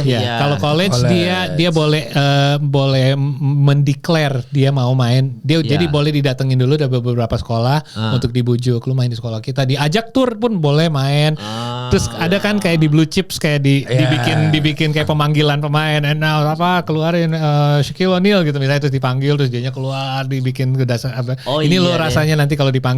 Tapi tetap nanti dia akan bikin press con, dia akan declare dan ya gimmicknya adalah ditaruh beberapa topi atau top contendernya terus dia milih satu yang dipakai. Iya. Itu college tuh ya ternyata ya. Itu Blue Chips filmnya Shaq sama Leonardo DiCaprio. Leonardo DiCaprio. Keren. Tapi dan kita cerita latar belakang Blue Chips tahu kan? Jadinya dia sebenarnya Orlando itu ingin memasangkan Chris Webber sama Shaquille O'Neal, tapi gara-gara Blue Chips itu dia memaksakan mereka untuk dia ngancam kalau lu nggak pilih Anthony Hardaway, gue cabut. Gosipnya sih gitu ya dari dia malah dia yang ngomong gitu. Iya, tapi akhirnya dapat Penny Hardaway ya. Ya gara-gara dia maksain pas dia pas syuting bilang ini siapa ya? Ketemu Weber gimana? Open runnya dia bagi bolanya, passingnya gua mau dia yang main karena dia akan passing gua bola. Chris Webber nggak tentu. Iyalah, Chris Webber mah jadinya kayak David Robinson tim Duncan aja ya gitu ya. 45. Ya, dan ngomongin soal draft tadi menarik, berita baru-baru ini soal Zion Williamson kan cedera lagi, nggak main lagi sampai musim habis kan. Ada yang bilang udah Zion nih bust nih. Lu setuju nggak? Kalau Zion nih udah bust nih. Udah habis nih. Aduh, gue masih berat hati, gue suka sama dia sih. Tapi ya pada kenyataannya ya dia mirip-mirip Lamelo juga. Nggak pernah main full season penuh kan. Hampir lah. Iya. Jadi lu masih ada harapan untuk Zion Williamson ya? Tipis tapi iya. Tipis. Lu gimana, Paul? Bust ya? Bust. Karena kita ngomong, ingat ya waktu sebelum dia masuk NBA kita bilang this is the next LeBron. Iya. Jadi dia mau fully sehat pun dia belum live up ke expectation itu. LeBron ingat ya kita kasih ekspektasi yang sangat berat loh untuk dia the chosen one. Dan dia immediately step up untuk bawa timnya ke final dengan 4 pemain siapa itu yang nggak jelas. Iya kan, maksudnya lo mau bandingin sama itu sih buat gue bust. Mau dia fully sehat main 82 game pun dia belum step up karena timnya pun nggak kemana-mana. Kecuali Jamorannya udah. Jamoran pun udah nyaris bust nih buat gue. Kalau dia di trade, dia harus di trade ke big market nih untuk bisa. Ingat kita pernah bahas dan gue pernah bilang Jamoran ada kemungkinan akan di trade. Ini semakin besar kan sekarang obrolannya udah semakin didengar di mana-mana. Dia kemungkinan di trade di off season. Kalau itu emang terjadi dan dia akhirnya harus masuk ke winning team, menurut gue itu udah sedikit bust juga sih. Dimana ekspektasinya kan kita lawan Zion. Mana kemarin begini lagi? Yang kocak itu, yang pertama kan dia gini sama Buddy Hield kan, dikasih warning kan. Terus besoknya beceknya lebih gede lagi. Malah kok jadi gini? Tadi cuma gini ya kecil-kecil, sekarang jadi gini. Bandel anjing. Bandel ya. Tapi kalau kita tetap respectnya sama Anthony Edwards, kalau mau bandel kayak Anthony Edwards aja. Ya. Ngomong aja belak-belakan, tapi lebih pakai kata-kata. Jangan kayak Jamoran lah aneh. Nggak, tapi kan tadi kita pas IBL ngomongin winning streak, ini ada 2 tim yang lagi winning streak di sisa game 5 game lagi berarti ya kalau per kita take ya. Ada Golden State Warriors dan juga Minnesota Timberwolves yang 5 kali winning streak nih. Jadi kalau 2 tim ini kalau misalkan kita lihat di playoff picture, karena pembahasan kita terakhir ada di playoff picture ya. 2 tim ini adalah 2 tim yang berpotensi akan ketemu Lakers sebenarnya. Tapi per kita take hari ini Minnesota akhirnya masuk ke play-in, akan ketemu 78 ketemu Clippers. Lakers kayak lu suka Lakers aja kan, cuma gua mau Paul ya. Lakers akan ketemu Memphis lagi. Jadi tadi potensi ketemu Golden State jadinya gagal. Tadi kan isunya Golden State sama Lakers berubah lagi. Lakers ketemu Minnesota. Tapi kalau lu Paul kan lu fans Lakers, lu lebih takut ketemu Golden State apa Minnesota? Golden State. Gue bukan takut, gini deh. Ada 2 poin di sini. Kalau kan kita tadinya gue bilang gue nggak mau mereka ketemu di first round. Iya. Tapi kalau mereka tidak ketemu di first round dan salah satu dari mereka kalah di first round, mereka nggak akan ketemu sama sekali. Dan ini mungkin menjadi terakhir kali kita bisa lihat LeBron lawan Steph. Jadi dan gue yakin mereka juga mikirnya nggak sama. Kita harus ngalah biar nggak ketemu sama ini. Mereka nggak peduli. Mereka saat ini cuma mau menang aja terus sampai masuk ke playoff. Karena mereka butuh kemenangan untuk naikin ini mereka lah kayak jadi di tren yang baik gitu sebelum masuk playoff. Jadi yang kita tebak tiap hari emang berubah-berubah. Kenapa? Karena antara LA, Denver sama Golden State itu cuma 1 game selisihnya. Jadi setengah game antara setiap tim. Bahkan ke Memphis pun setengah game lagi. Gue udah bahas ini minggu lalu, kita gak bikin podcast tapi ada yang nanya di DM tentang Memphis. Setelah pemecatannya Taylor Jenkins, gue udah tebak bahwa Memphis akan keluar dari posisi 6. Ini so far mereka udah sama sekarang sama Minnesota yang lo bilang kan. Rekor mereka sebenarnya sama. Jadi menurut gue dalam beberapa game terakhir Minnesota akan menyusul Memphis. Mereka belum bisa ada solusi untuk masalahnya Taylor Jenkins kan banyak lah rotasi lah, semua fansnya Memphis semua dari dulu emang tebak dia bakal dipecat. Tapi mereka tidak bisa menyelesaikan masalah itu dalam beberapa game terakhir. Kalau Minnesota bisa masuk ke posisi 6, ya berarti misalnya mereka harus ketemu sama Lakers nih. Gue nggak apa-apa sih sama matchup itu bakal jadi matchup yang sangat seru buat gue. Tapi menurut gue itu akan jadi lebih mudah buat Lakers. Tapi jadi first round matchup yang blockbuster ini belum terjadi nih di first round. Karena kalau emang Memphis yang turun ke 7, 8, 9, 10, coba 2 tim yang menurut lo paling memungkinkan masuk. So gue salah satunya Clippers. Kalau gue sih Clippers sama, gue nggak tahu kalau Dallas Maverick ya, gue justru ke Kings. Iya.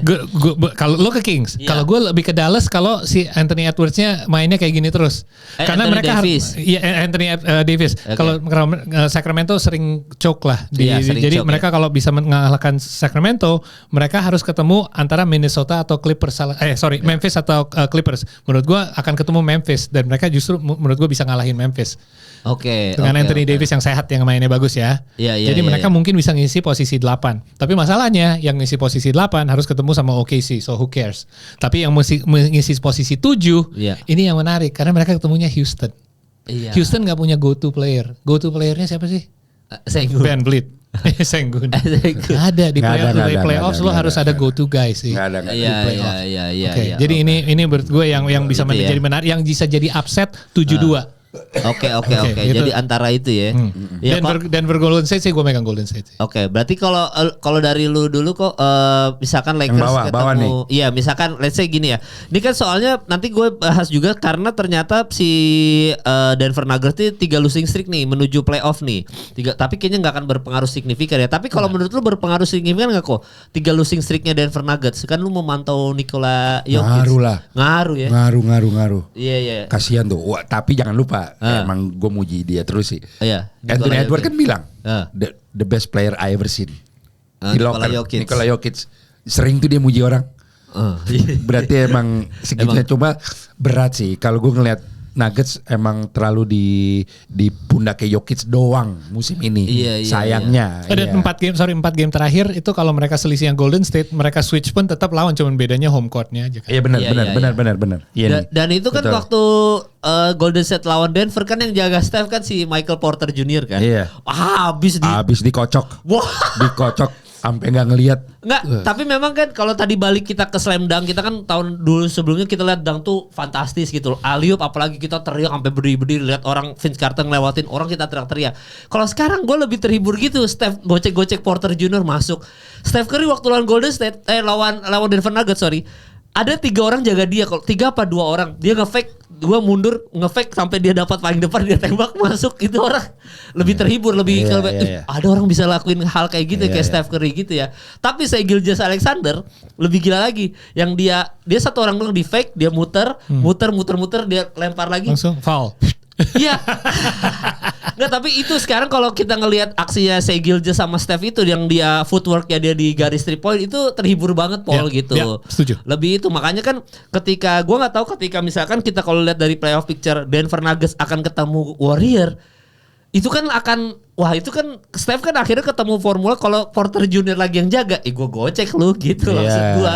Jadi match up-nya aja siapa yang kira-kira akan jaga Steph. Nah kalau lu Denver Nuggets ketemu Warrior, lu megang siapa kok? Berarti kok dari 3 losing streak dan 5 winning streaknya Warriors ya, 3 losing streaknya Denver, 5 winning streaknya Warriors.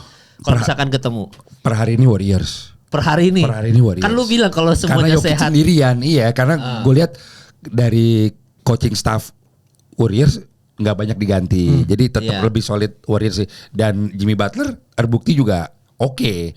Gitu loh. Nah si Nuggets cuma si Jamal Murray sama Serbia itu doang. Lu jaga pakai Quinton Post, ke Von Looney, lu rotasiin aja terus. Iya. Sampai Warriors capek gua. Nih, Warriors. Ya. Masih Warriors ya. Lu siapa? Kalau jadi first round kalau saat ini ya, gue Warriors.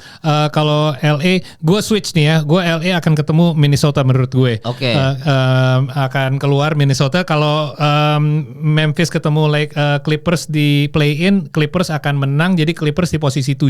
Menurut gue mereka bisa upset Houston. Jadi justru 7 ngalahin 2 dan OKC akan ngalahin siapapun mereka ketemu di first round. Berarti itu West. West lu gitu ya, kurang lebih Westnya gitu. Kalau lu kok kurang lebih sama, berarti Houston ketemu Clippers, Clippers akan lolos.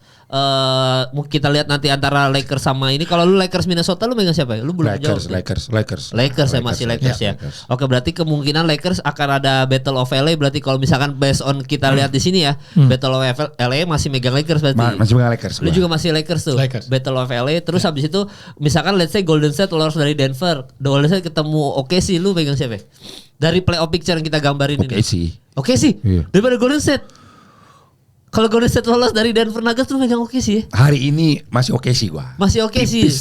Tipis ya? Tipis tapi karena stabil banget Mal. Oh iya sih ya. Stabil banget. Gue juga berubah pikiran gue setelah melihat mereka setelah All-Star break. Semakin stabil, semakin bagus, dan menjaga konsistensi mereka tanpa Chet pun, tanpa Jada pun mereka mainnya sama, levelnya nggak menurun. Iya, jadi kalau ketemu Golden State, misalkan let's say ketemu Golden State di second round, lu oke siapa ini Paul? Kita nggak usah ngomongin finalnya sampai sini aja. Oke sih, karena gue harus jaga konsistensi apa yang gue ngomong. Oke sih, ini udah rekor kayak gini udah 2 tahun beruntun. Mereka harus bisa minimal masuk ke Western Conference Final. Kalau enggak ini jadi musim yang gagal. Berarti sih. Kalau lu kok? Gue ada hal kecil mau tambahin kenapa gue ngeliat si OKC ini cukup spesial.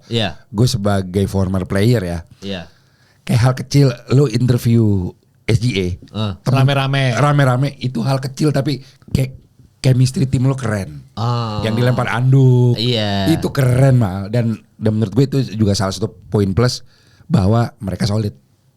Oke. Mereka tidak mau satu orang yang terlalu menonjol Itu dari dia. tim itu. Exactly. Jadi mereka satu Iya, timnya. iya. Tapi walaupun jelas Shea tetap leadernya. Iya.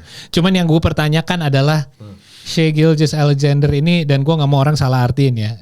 Dia itu skill unquestioned lah. Dia leader tim ini. Tapi sebagai orang Kanada, dan gue boleh ngomong ini karena gue orang Kanada. Dia punya jiwa leader saat harus jadi, kalau sebutan NBA itu does he have the dog in him? Yang saat emang harus jadi Kobe, harus jadi Michael Jordan, Dia jadi. harus benar-benar jadi become a dog, harus jadi anjing. Lu ada nggak anjing itu di dalam diri lu? Lo belum lihat hal itu? Belum.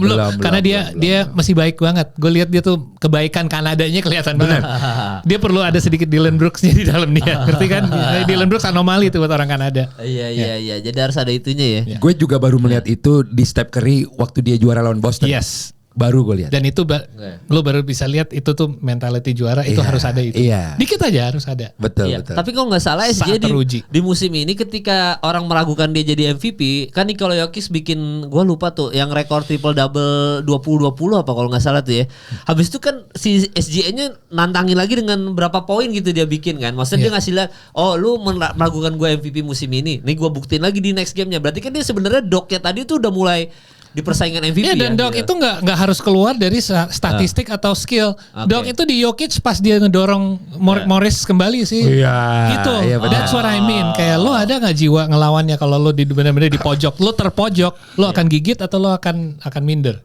Oh iya. Itu nggak harus dari tembakan lo atau dari skill set lo, enggak. Iya dari situ ya. Karena kadang-kadang di playoff it's more than just mencetak poin, karena poin akan menurun kan di playoffs jelas. Iya. Defense akan memperketat. Lu kena dorongan, lu kena tabrakan tambahan, wasit udah nelen ini sih, mereka udah nggak main niup sana sini. Iya. Lu akan bisa nggak ini step up di situ melawan gitu daripada lu mesti nungguin calling terhadap SGA yang kita lihat selama ini yang dikomplainin orang itu bakal mulai berkurang banyak di playoff. Ya di playoff ya. Jadi kita ngeliat pure skill gitu ya. Dia Pure skill dan keinginan will dia itu. Iya, berarti itu kalau OKC Golden State kalian berdua setuju kalau OKC yang lolos, berarti terakhir pas West nih OKC Lakers. Wow.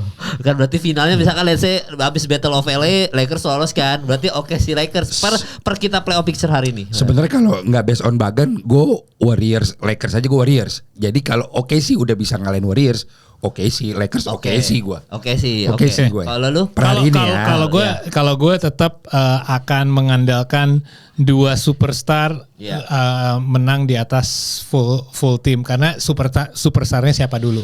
Karena mengandalkan LeBron sama Luka. Tapi OKC kalau udah masuk ke Western Conference Finals pun dan di atas 5 game serinya, itu udah successful season buat gue. Next tahap mereka itu akan pasti masuk ke final. Oke. Ini semua bertahap ya menurut gue. So, menurut gue tiap tim yang sukses buildingnya akan selalu bertahap. Masuk ke Western Conference Finals, next year masuk ke finals, dari next year lagi baru menang. Gila ya. Kalau dari per ini aja ya, per bagan hari ini aja, Lakers tuh diuntungkan banget ya. Maksudnya ketemunya misalkan let's say Minnesota atau Memphis bisa lolos.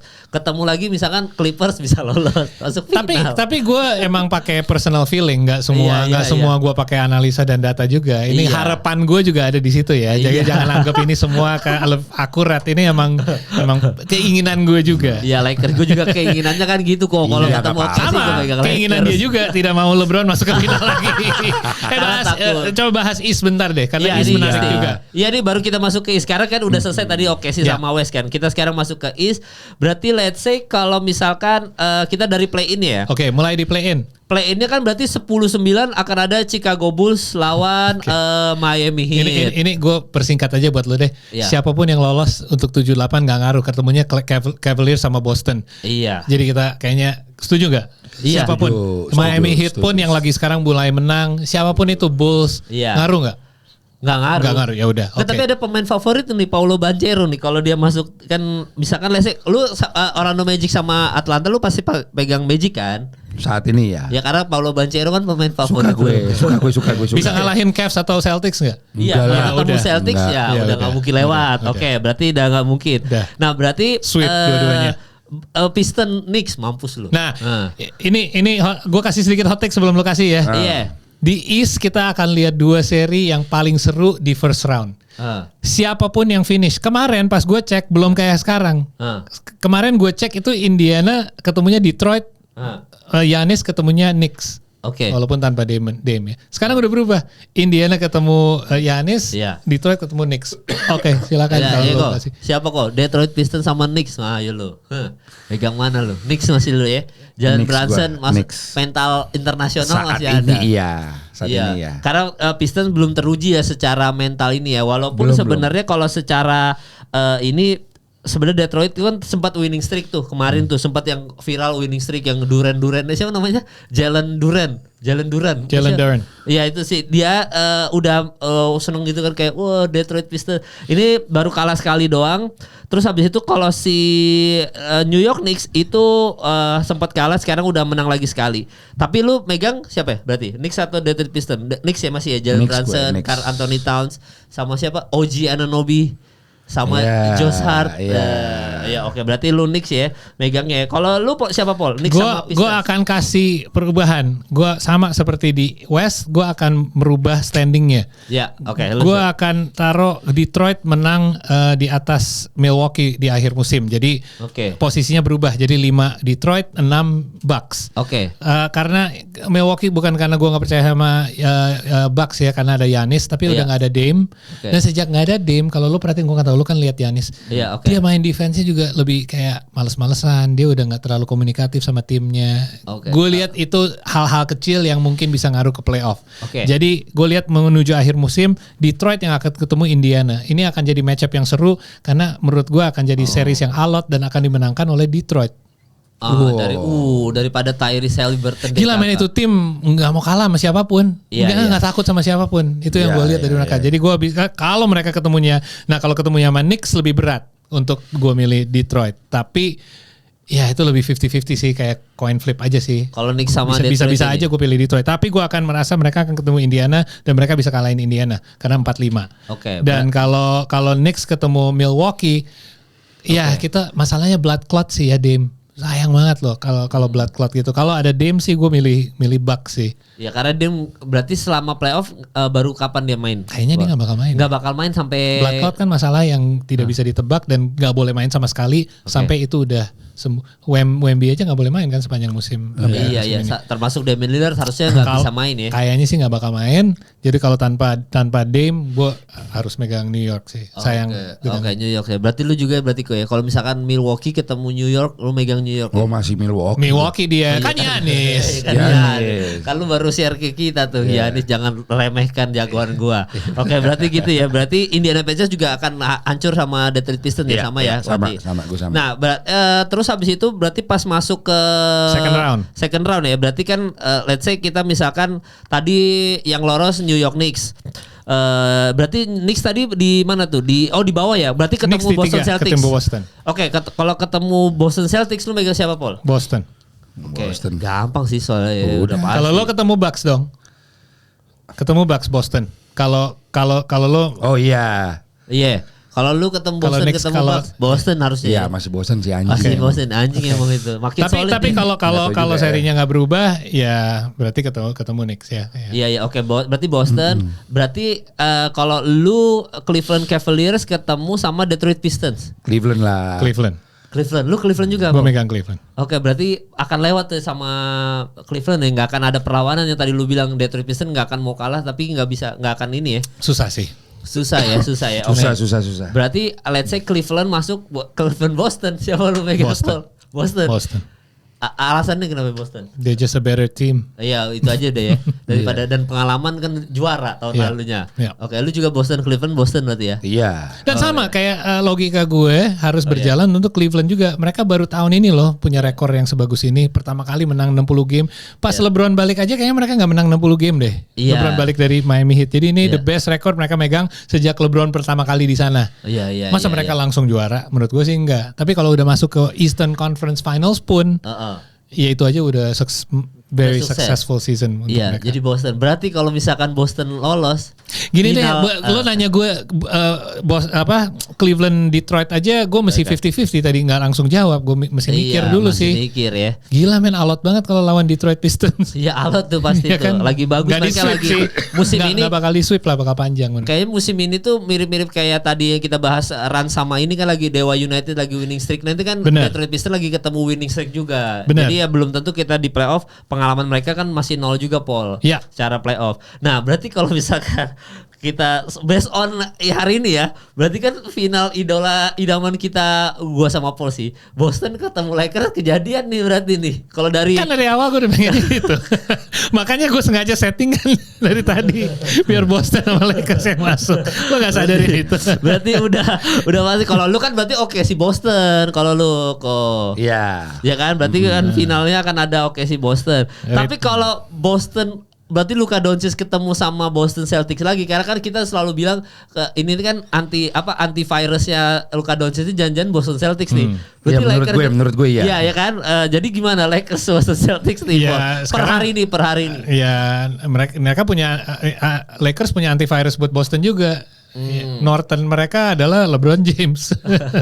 Iya kalau ya dulu Luka nggak ada LeBron James di sampingnya, jadi lebih gampang untuk load up defense-nya ke Luka Doncic. Sekarang lu mau load up ke Luka Doncic bahaya, lu meninggalkan ini LeBron. Dan plus Gabe Vincent sama Dorian Finney-Smith ya itu udah menurut gue semakin bagus lah. Belum ngebahas Austin Reeves yang benar-benar udah membuktikan bahwa dia bisa jadi big three di situ. Iya, Dalton Craig yang malah nggak ya kadang-kadang hilang nggak apa-apa lah, nggak apa-apa, dia masih rookie juga. Iya. Wih, kalau misalkan nih kita Lakers Boston dulu nih per hari ini belum oke sih nih. Kalau oke sih Boston nanti gampang. Tapi kalau Lakers Boston per hari ini siapa? Lu. Ya 4-2 Boston masih gue. Masih Boston tuh ya? Iya. Masih Tapi nggak apa-apa kan. Gini, kalau gue sesimpel gini. Iya. Duet LeBron Luka harusnya lebih gila dari ini. Harusnya. Iya. Ini belum. Kan berapa kali kalah? Iya sama Golden State. Gak ada ceritanya. Numbers down lah, gue gak mau tahu lu pemain mahal. Kalau gue logikanya beda. Nggak apa-apa kalah beberapa kali kalah di akhir musim. Iya. Kayak gini deh. Gue sedikit off topic ya, dikit ya. Iya. Banyak yang menghujat timnas pas kalah ke lawan Australia. Kenapa? Karena ekspektasi mereka, kita minimal bisa seri lah, bahkan kita bisa kalahin. Mereka nggak banyak pemain intinya, kita banyak pemain yang baru yang lebih jago. Yeah. What happened? Kita kalah 5-1. Okay. Gue sih ambil positifnya. Positifnya apa? Kalau kita misalnya seri kita lawan Australia, nggak banyak yang kita berubah. Kita pas lawan Bahrain di kandang udah pede banget. Siapa tahu kita bisa kecolongan ataupun seri gitu, mungkin bisa 2 poin gitu. Kita kalah dibantai sama Australia. Banyak yang ngehujat kan bilang, ini salah formasi lu, salah, harusnya mainin Rizky Ridho, lo harusnya inilah. Apa yang terjadi, perubahan itu semua terjadi pas kita lawan Bahrain. Dan kita mainnya, gini nih cara kita harus mainnya gitu. Gue kenapa bahas itu, karena ini menurut gue pentingnya lo kalah. Lo harus sih kalah beberapa kali sebelum lo masuk playoff biar lo tahu apa yang harus diperbaiki. Kalau lo tidak, mereka menang winning streak nih masuk akhir musim, terus tiba-tiba harus ketemu tim berat kayak Golden State atau Denver, ya lo belum terekspos, lo belum dieksploitasi kelemahan-kelemahan lo. Gue sih nggak apa-apa mereka kalah beberapa kali di akhir musim, biar mereka bisa ada hal yang diperbaiki. Kenapa? Kalau pelatih mereka Darvin Ham, gue sangat tidak ini sih pede. Pelatih mereka JJ Redick yang sangat bisa lihat langsung masalahnya itu apa. Lo tadi jelek banget main ini switch defense-nya jelek atau apapun covernya jelek, ya itu bisa langsung dianalisa dan langsung bisa diperbaiki. Iya. Kalau lu kok? Ya kalau gue sesimpel ini diskusi ya. Iya. Tidak apple to apple lu bandingin timnas sama Lakers sih. Itu timnas iya lu ada LeBron year 22 gitu. Ya gue sesimpel Warriors bisa kok dengan Jimmy Tapi gue bukan bahas pemain ya, gue bahas lebih dari, karena bukan pemainnya kan yang sebenarnya yang ngambil decision. Gue ngambil coaching staffnya, gue bandingin JJ Redick sama Alex Pastur. Ataupun coaching staffnya Patrick Kluivert lah. Ini hal yang mereka harus ngalamin dulu, kayak kita nyoba dulu ini, gitu kok. Ini apa yang harus diperbaiki nih dari sini. Kan bukan pemainnya cuma ngikutin instruksi doang. Tapi harusnya LeBron sama Luka memang harusnya ini kok ya, harusnya tidak terkalahkan. Diskusi doang. Iya. Gue mendapat sensasi itu di Jimmy Butler datang ke Warriors deh, simpelnya gitu. Oke. Lebih baik statistik itu aja. Iya, dan terbukti memang winning streak-nya kelihatan ya. Kalau itu impact pemain benar. Iya, jadi masuk akal, maksudnya pendapat masuk akal, pendapatnya Paul juga masuk akal berarti. Nah, kalau si Boston berarti kan lu sulit tuh pilih siapa tuh? 4-2. Enggak, kalau itu tadi Boston sama Lakers 4-2 dia. Oh, udah ya tadi ya? Enggak, si Boston tadi lu. Enggak, itu Itu Lakers Boston. iya. Boston. Kalau OKC Boston. Lakers lo kalah. 4-2 kalah ya. Dia enggak mau LeBron juara. 5 kali. Konsisten. Gue OKC. OKC Bisa game 7. Game 7 tuh ya. Iya. Menang OKC ya. OKC. Alasannya kenapa? Daripada Boston kan juara tahun lalu. Juara sebelumnya, musim sebelumnya. Boston gue lihat lebih ke stabil banget. Oke. Cuma bukan tim yang menakutkan banget. Oke. OKC menakutkan sekarang. Ya OKC seserem itu. Iya. Dan ini OKC bukan tahun ini doang seremnya, maksudnya tahun sebelumnya juga udah serem. Tahun ini jauh lebih serem. Gue nggak takut sama OKC tahun lalu. Oke. Mereka kayak Cavs, mereka kayak Cavs tahun ini. Gue nggak begitu takut. Apa ini mereka ternyata back to back mereka membuktikan malah semakin bagus. Dan OKC itu benar dengan tadi ini lu itu Paul yang lu bilang kita kan kalah 5-1 dulu timnas Indonesia baru menang. Nah OKC itu mungkin tahun lalunya begitu, tahun sekarangnya udah penyempurnaan. Iya di playoff iya. Di playoff iya. Kan playoff beda lo harus ketemu musuh yang sama. Makanya gue nggak percaya sama regular season tim yang seperti Cleveland Cavaliers yang tiap malam lo ketemu lawan yang beda. Lo nggak harus melakukan adjustment, lo jalan aja terus. Dimana di playoff lo besok ketemu lawan yang sama atau lusa. Tim itu udah nge-adjust. Lo bisa adjust juga nggak? Makanya pelatih-pelatih kayak Coach Bud gitu gue nggak suka karena dia nggak ngelakuin adjustment dari game to game, apalagi in game gitu. Gue suka pelatih kayak JJ Redick yang melakukan adjustment di setiap game. Kenapa Lakers tiba-tiba bagus saat tengah musim? Karena JJ Redick untuk setiap game dia plannya beda. Karena dia lihat lawan gue siapa di depan gue. Apalagi di satu seri lawan satu tim untuk 4 atau 7 game. Dia pasti melakukan adjustment. Iya. Berarti OKC Boston, lu juga OKC berarti sama kayak Rico ya? Kalau OKC Boston, gue OKC. Game 7 juga? Yes. Enggak, 4-2. Enggak, kayaknya enggak deh. 6. 4-2 berarti ya. Oke sih ya, itu oke sih, kalian boleh komen di bawah kira-kira siapa. Lu dari tadi belum kasih ini lo. Siapa? Kalau oke sih Boston. Kalau Lakers Boston deh. Kalau Lakers Boston, ya pasti Lakers. Lu kalau pertanyaan itu udah jelas gue bajunya apa. Biar ada soundbite nih nanti buat kita playback. Oke, kalau OKC Boston? Iya gue pasti. Kalau OKC Boston, gue OKC setuju gue. Karena OKC musim ini dia musim lalu udah semembahayakan itu. Musim ini ternyata dia lebih bahaya lagi. Secara rekor jauh lebih baik. Bahkan SGA-nya masuk MVP kan, dan kemungkinan besar MVP juga nih, pembahasan terakhir juga. Kemungkinan besar MVP. Jadi menurut gue, cuma gue lupa deh berapa musim terakhir ini siapa yang MVP tapi juara juga siapa ya? Giannis doang ya? Giannis ya? Nikola Jokic juga ya? Kalau enggak dia. Itu Giannis ya? Di tahunnya Giannis ya juara ya? Oh iya, di tahunnya tuh Giannis yang juara, tapi juara ininya. Soalnya gue lupa tuh, kalau nggak salah tuh selalu ada kayak semacam kutukan kalau lu MVP regular season tapi lu gagal di playoff. Jokic juga. Oh ya, kata Michael Jordan. Iya anjing. Iya juga ya. Oh iya juga ya.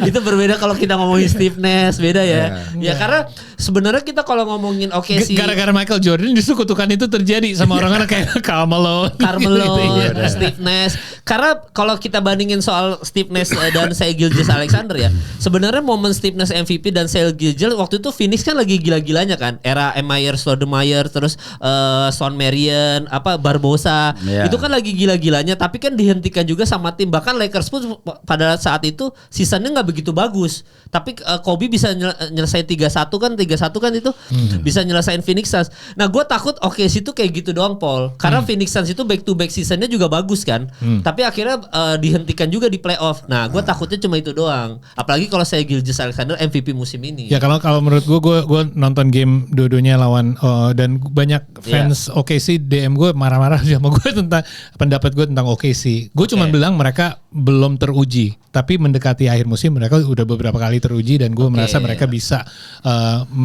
lawan di game yang ketat ataupun lawan musuh yang berat di game yang ketat, dan itu yang akan terjadi kalau mereka harus ketemu Boston. Walaupun Kristaps Porzingis main juga tuh ya, nggak akan ngaruh juga Paul ya. Chet Holmgren. Lu juga ya, walaupun Porzingis ada nggak akan ngaruh Jrue Holiday. Gini deh, gue ada fans die hard banget, gue nggak mau sebut namanya, die hard banget Boston fans. Dia bilang gue mending ketemu LeBron sama Fat Luka deh di final daripada ketemu OKC. Gue takut yang OKC. Dan dia pede banget kalau trash talk Lakers mulu. Tapi gue bilang kalau tim gue OKC, dia bilang wah gue males sih. Gue nggak mau sih ketemu sama OKC. Ya berarti ya gue juga setuju soal kalau OKC ketemu Boston, gue akan lebih ke OKC sih. Kalau OKC Cavs tinggi ratingsnya. Jelek. Enggak jelek. Jangan deh. 5 game sih gue rasa ya. Oke sih. Iya habis lah. Oke sih juara gampang itu. Gak ada yang nobar tuh, gak ada yang nobar. Bangun pagi percuma. Ngapain di rumah aja. Iya. Jersey juga orang nyari dulu tuh jersey-nya tuh. Iya berarti gitu ya kalau kasih Cavs ya. Nah itu soal MVP kemungkinan ada tuh ya terakhir tuh ya Nikola Jokic akan MVP nggak musim ini menurut lo? Which is belum pernah loh. Belum pernah ya? Belum pernah. Karena memang kalau balik lagi nih, gue baru tahu juga di tahun 2017 ternyata ada kejadian yang sama ketika James Harden MVP. Di tahun itu banyak banget yang menjagokan sebenarnya LeBron James yang MVP. Karena LeBron James bersama Cleveland Cavaliers tuh finish posisi kedua dan dia tuh pokoknya timnya banyak cedera kan 2017 kan. LeBron itu main 82 games tanpa istirahat di musim itu, 82 games. Tumben. Iya, dan itu di musim itu ya di 2017. Bahkan ada yang bilang ini the best version LeBron James di tahun 2017. Pemainnya banyak yang cedera itu di tahun 2017. Terus habis itu Anthony Davis juga MVP MVP nominasi peringkat ketiga. Nah, cuma yang paling menarik adalah ada Russell Westbrook di urutan kelima voting. Di situ dia 25 poin per game, 10-10. Jadi 25-10-10. Sama seperti triple double pertama yang dia kalah kan MVP sebelumnya. Dan James Harden memang peringkat pertama, tapi dia poinnya 30 tapi assist per game-nya juga 8.8. Nah, persamaannya sama kayak sekarang kan. Secara kalau SGA secara poin jauh dari Nikola Jokic, tapi Nikola Jokic sama triple double kayak Russell Westbrook. Jadi ada kemungkinan bahkan orang ngomong kalau kembalikan lagi ke era James Harden, SGA MVP-nya. Kayak gitu. Jadi kita tetap dengan SGA ya, tetap kita bertiga ya. Karena Russell Westbrook merusakkan pandangan kita terhadap triple double untuk satu full regular season ya. Average triple double itu karena udah dilakukan berkali-kali. Dulu cuma Oscar Robertson doang sebelum Russell Westbrook. Terus Russell Westbrook melakukan itu berkali-kali. Bahkan itu ternyata bukan Russell Westbrook doang yang anomali, ternyata Nikola Jokic juga, dan dia pemain yang lebih jago lagi. Tapi gue harus stick dengan SGA dengan SGA karena itu tebakan gue dari episode pertama gue kan. Iya. Soalnya walaupun ada 60 statistik akan jauh lebih bagus Nikola Jokic, tapi SG akan menang MVP pertamanya. Iya, karena peringkat juga secara peringkat kelihatan. Itu akan menjadi alasan aja untuk orang-orang. Karena Houston Rockets juga di musim itu. Siapa kok? Ini tetap SG ya secara walaupun dia peringkat Nikola Jokic ini bikin sesuatu yang bombastis, tapi 60 poin menang. Kan kalah juga ya. Jadi tetap tetap SG kita ya. Ya, jadi tetap SG guys. Kalian komen aja di bawah kira-kira SG atau Jokic, siapa tahu ada MVP juga. Apa ya? Bentar. Gue gini, Michael Jordan itu kebakar waktu Carmelo MVP. Itu menjadi mental dia buat ngalahin di final. Ya. Kalau Jokic sakit hati MVP nggak dapet, dia bisa gila di playoff, nggak ada yang tahu loh. MVP di announce-nya setelah game setelah final nggak sih? Sekarang ada NBA Awards. Iya, kayak sekarang. Sayangnya karena itu. Oke. Iya, dulu benar. Iya benar. Ya kan sekarang ada NBA Awards yang di-host sama Drake gitu-gitu. NBA Award ya. Soalnya buat kita juga anti klimaks kan kalau tiba-tiba pemain yang kalah. Waktu itu siapa sih Dirk yang pernah kalah di playoff terus dapat MVP, tapi ya maksudnya buat kita juga nggak seru kalau nggak cocok sama naratif yang lagi berjalan. Oh iya, ada NBA Award sekarang ya. Iya bener. Jadi nggak akan ngaruh, berarti nggak akan ada, kita nggak tahu siapa MVP. Jadi kita reflektif aja. Iya. Kayaknya sih benar nggak sih? Sebelum final deh. Sebelum final yang lain-lain udah. Kalau nggak salah ya. Atau apa gitu, gue juga lupa deh. Coba ini kalau coba. Kayak kalau Coach of the Year gitu kan kayaknya udah di-announce sebelumnya atau apa gitu. Iya, kayaknya sebelum playoff mulai itu tapi udah salah, seingat gue MVP diganti, nggak tahu kenapa gue mikir gitu. Oke, berarti kita belum tahu kita ya cek dulu nanti ya. Nanti kita cek lagi ya. Oh iya, sebelum udah ada pertanyaan kemarin mau ke Paul belum dijawab. Lu tim Kendrick apa tim Drake? Kendrick. Oke. Sorry tapi gue karena gue gede di Kanada, gue bukan anti Drake ya. Oke. Tapi gue di Kanada itu waktu tinggal di sana emang lingkungan gue emang DJ orang musisi juga. Dari dulu tuh emang Drake bukan seseorang yang dikasih kredibilitas sebagai orang street atau yang punya reputasi seperti itu. Dari dulu. DJ pun yang di Kanada jarang mainin lagu dia. Dulu tuh DJ dapatnya plat white label. Itu tuh advance copy dari music label untuk lu mainin dong, ini artis-artis gue yang baru nih. Drake itu yang paling jarang dimainin dulu. Makanya dia gedenya sebenarnya lebih gede menurut gue. Awal-awalnya di luar Kanada duluan. Dia bawa bendera Kanada itu sebuah kebanggaan, tapi itu tidak menggambarkan ya Kanada itu bukan kota seperti negara seperti itu sih. Jadi kalau lo tiba-tiba on stage kayak sok kayak Jamoran gitu, nggak cocok men, nggak pantas karena emang orang Kanada nggak kayak gitu. Dia gedenya juga bukan, dia sekolahnya juga sekolah bagus, orang tuanya juga orang yang good income. Jadi lo nggak, ya gue nggak sukanya itu doang aja. Oh, makanya lu tim Kendrick ya. Kalau Kendrick ya apa yang dia ngomong itu ada yang dia bahas di liriknya emang real aja, lebih real. Kejadian. Gue. Emang gak ada ghostwriter juga. Ya kalau hal-hal kayak gitu itu music business lah ya. Mau itu dia bilang di industri plan atau apa enggak. Tapi gue tahu Kanada dan gue tahu apa yang dia lakukan di menuju tengah ke akhir karir dia yang sekarang tidak menggambarkan aslinya dia. Lebih cocok di awal-awal deh, yang lo lebih nyanyi-nyanyi tentang lagu-lagu yang cinta, yang lebih merayu cewek, itu lebih cocok buat lo. Lo juga nggak usah jadi gangster juga tiba-tiba. Kenapa start from the lirik lo kenapa tiba-tiba? Ya lo nggak start dari bawah, lo start from the middle deh. Started from the middle, now I'm here ya boleh lah. Oke, lu ada pendapat nggak soal Kendrick Lamar? Gue nggak anti ya, gue suka sama Drake, maksudnya gue suka dia dijadiin ambassador Raptors juga, gue nggak bermasalah. Iya. Pertama gue gak peduli. Sama pertarungan itu ya.